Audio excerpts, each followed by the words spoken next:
Marc Bourron, bonjour. Bonjour. On est aujourd'hui aux Assises de l'automobile et on parle de la voiture de demain. Quelle sera la voiture de demain? Écoutez, je pense que les choses sont assez claires dans les esprits de beaucoup de monde. La voiture de demain sera électrique et elle sera connectée et autonome, avec sans doute un pas de temps un peu différent, puisque les véhicules électriques vont arriver plus vite que le véhicule autonome. Mais je crois que demain, le véhicule sera électrique et autonome.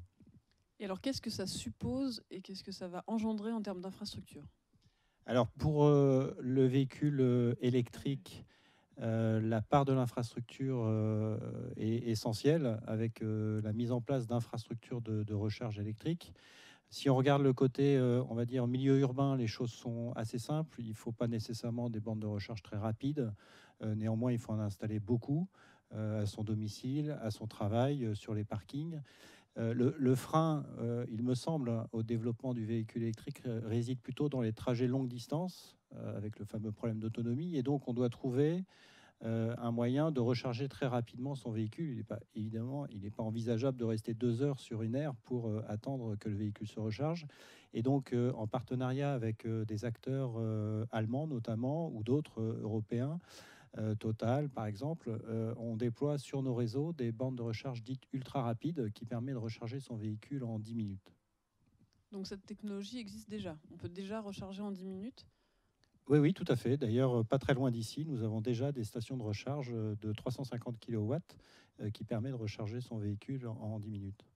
Donc, selon vous, on pourra équiper l'ensemble du territoire français dans combien de temps? Il y a plusieurs programmes qui sont en cours de déploiement. Le programme de Ionity, donc un consortium de constructeurs allemands, a prévu de déployer 400 stations de recharge en Europe d'ici 2 ans.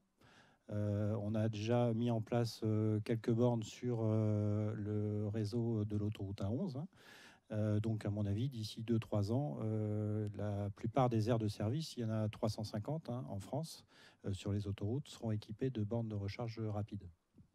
La voiture électrique est donc une solution plus écologique que la voiture au moteur thermique. Est-ce qu'on peut imaginer, du coup, une tarification moindre pour les voitures électriques sur les autoroutes françaises?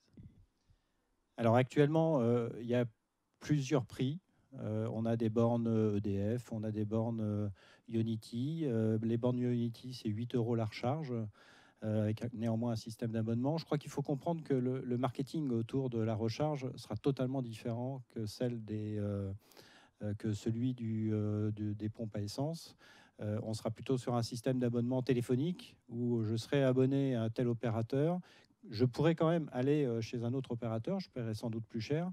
Je crois que les prix qui seront pratiqués actuellement ne seront pas les prix qui seront pratiqués demain avec l'arrivée massive des véhicules électriques. Et en termes de péage autoroutier, par exemple, il y a aussi une volonté. Enfin, quand on a les autoroutes de France, une partie, voilà, quand on gère des autoroutes, on peut aiguiller les usages des gens grâce à ça. Est-ce que c'est une dynamique qui est lancée?